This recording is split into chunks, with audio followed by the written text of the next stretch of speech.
आशुतोष जी आपके पास आ रही हूँ। यहाँ देखिए अभी शाजे जो बात कर रही थी ना कि साहब देखिए कल डेरेक ओब्रायन इतनी बदतमीजी उन्होंने कर दी, सभापति इतने आहत हो गए, तो सर फिर तो सभापति का शुक्रिया अदा करना चाहिए। मतलब पिछली बार जब ऐसा हो रहा था तो सभापति बाहर का रास्ता दिखा देते थे राज्यसभा में। इस बार कम से कम कल उन्होंने डेरेक ओब्रायन को बाहर का रास्ता नहीं दिखाया, वो खुद ही आहत होकर कुर्सी छोड़कर अपनी चले गए। और ऐसे में जो विपक्ष कह रहा है कि साहब इज्जत नहीं दे रहे हैं, हमारी बात नहीं सुन रहे हैं, वो तो उनको इतना मौका दे रहे हैं, फिर ये पूरा हो हंगामा हल्ला, ये जिस तरीके से 24 चुनाव में कुछ नंबर बढ़ गए हैं, ये उसी की वजह से उत्साह नजर आ रहा है। देखिए रोमाना, जगदीप धनखड़ जी देश के उपराष्ट्रपति हैं जी। और उपराष्ट्रपति के तौर पर देश के दूसरे सबसे बड़े नागरिक हैं।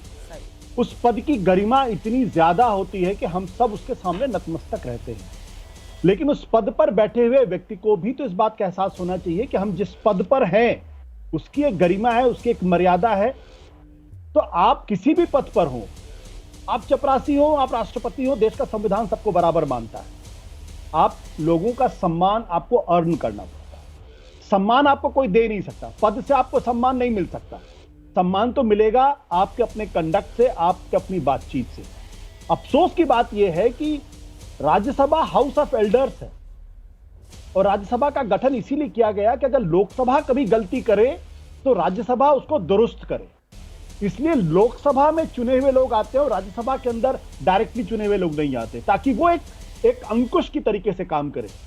लेकिन अगर हम राज्यसभा में सांसदों को एक स्कूल चिल्ड्रन की तरीके से ट्रीट किया जाएगा तब तो बड़ी तकलीफ हो जाएगी ना लोगों को। जया बच्चन कोई, मैं नहीं बात, जया बच्चन कोई सेलिब्रिटी है, सेलिब्रिटी नहीं, ये इंपॉर्टेंट ही नहीं है। सही। जया बच्चन के बोलने के बाद वो किस तरीके से ट्रेजरी बन सके, I know how to deal with this, I know how to deal with this.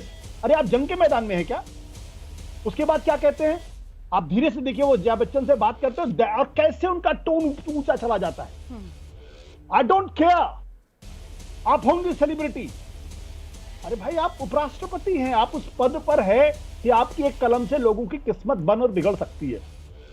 वो मैं चाहूंगा कि आप उसको हमारे दर्शकों के लिए दोबारा दिखाएं, जो राष्ट्रपति महोदय ने जया बच्चन के बोलने के बाद बोला। कैसे उनका टोन, मतलब एक ऐसे एक इतनी तेजी के साथ तीखा होता चला जाता है कि देखकर खुद ही मुझे हैरानी हुई कि आप क्या कर रहे हैं। मैं बड़ी जिम्मेदारी के साथ इस बात कहता हूं, जगदीप धनखड़ जी के पहले वेंकैया नायडू भी उपराष्ट्रपति के पद पे चेयर पर थे जी। आप किसी भी विपक्ष के नेता से पूछ लीजिए, कभी ये हालात नहीं पैदा हुए जी। उनके पहले हामिद अंसारी साहब थे, कभी ये हालात पैदा नहीं हुए। ओम बिरला साहब के पहले सुमित्रा महाजन भी थी, वो भी बीजेपी की थी, 7-8 बार की सांसद थी, कभी किसी को आपत्ति नहीं हुई। ये सबको मालूम है कि उस पद पर बैठा हुआ आदमी सरकार के साथ खड़ा होता है, लेकिन आपको निष्पक्ष होते हुए दिखना भी चाहिए ना। ये जो बात आपने कही ना कि निष्पक्ष होते हुए आपको दिखना भी चाहिए। राकेश शुक्ला जी, आज जब विपक्ष ने वॉकआउट किया और ये नारे लगाते हुए विपक्ष ने वॉकआउट किया, दादागिरी नहीं चलेगी, और बाहर आकर विपक्ष की तरफ से जो बयान दिए जा रहे थे तो वो ये तमाम बातें गिना रहे थे, जिस बात का जिक्र अभी आशुतोष जी कर रहे थे कि साहब आप इज्जत जो है वो जबरन किसी से अपनी नहीं करवा सकते, आपको इज्जत कमानी पड़ती है। ये हवाला देकर कि साहब मैं चेयर पर बैठा हुआ हूं, मुझे सम्मान मिलना चाहिए। जब आप वहां पर जो सदस्य मौजूद हैं, जो विपक्ष के नेता कह रहे थे, मैं उसी बात को दोहरा रही हूं कि साहब आप न्यूसेंस कहते हैं हम लोगों को, आप हमें बुद्धिहीन कह देते हैं। और अजय माकन ने तो आज सदन में खड़े होकर, मतलब ये जया बच्चन वाला जो पूरा प्रकरण हुआ है उससे पहले, क्योंकि चर्चा लगातार चल रही थी, तो अजय माकन वहां पर खड़े हुए और उन्होंने बाकायदा हाथ जोड़कर, कांग्रेस सांसद ने कहा कि आप क्या करते हैं, कभी आप कहते हैं हंस क्यों रहे हो, कभी आप टोकते हैं मुस्कुरा क्यों रहे हो, कभी आप कहते हैं बैठ क्यों रहे हो, आप हर बात पर टोका टाकी करते हैं। तो ये आपको क्या लगता है, ये मामला कहां अटक रहा है सर? ये मामला सीधे पक्ष पे पक्ष का है या फिर ये मामला कहीं ना कहीं आचरण को लेकर, किस तरीके से कंडक्ट अपना करना चाहिए वहां पर? वो एक शेर मुझे याद आ रहा है, यहाँ पर आज पैनल में बहुत से लोगों ने बहुत शेर और कविताएं पढ़ी हैं कि कोई हाथ भी ना मिलाएगा जो गले मिलोगे तपाक से। कहीं ये वो वाला मामला तो नहीं हो रहा है यहाँ पर? बहुत ओवर फ्रेंडली शायद वो कई बार हो जाते हैं।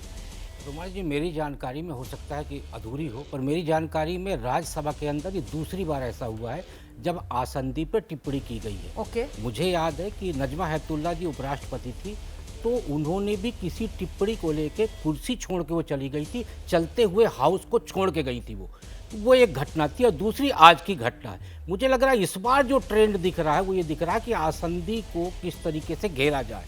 तो लोकसभा में लोकसभा के अध्यक्ष ओम बिरला जी के सम्मान करने के तरीके पे राहुल गांधी जी की तरफ से उंगली उठाई जाती है, तो राज्यसभा में धनखड़ जी के टोन और बॉडी लैंग्वेज को लेकर उनकी भूमिका को संदेहास्पद की जाती है। मेरा अपना मानना ये है, और जो सारा घटनाक्रम यानी सत्र शुरू होने से लेके और आज समापन तक का जो पूरा घटनाक्रम मैं देख रहा हूँ, उसमें कहीं ना कहीं एक नई स्ट्रेटेजी समझ में आ रही है। स्ट्रेटेजी ये हो सकती है कि राहुल गांधी जी जब कांग्रेस से नेता प्रतिपक्ष बनाए गए, उनके बनाए जाने के बाद एक माहौल तैयार हुआ कि अब वो विपक्ष के भी नेता होंगे और उनकी स्वीकार्यता होगी। तो आप देखिए कि समाजवादी पार्टी की तरफ से एक नया एजेंडा प्रस्तुत किया गया कि वो कांग्रेस की संरक्षक है। उसके लिए अनुराग ठाकुर और राहुल जी का विवाद देखिए, उसमें ढाल बन के अपने अखिलेश जी खड़े होते हैं, और आज मल्लिकार्जुन खड़गे जी के मामले पे जया बच्चन जी ढाल बन के खड़ी हो जाती हैं। बाहर भी आप देखेंगे तो जया जी आगे हैं और सोनिया जी पीछे हैं।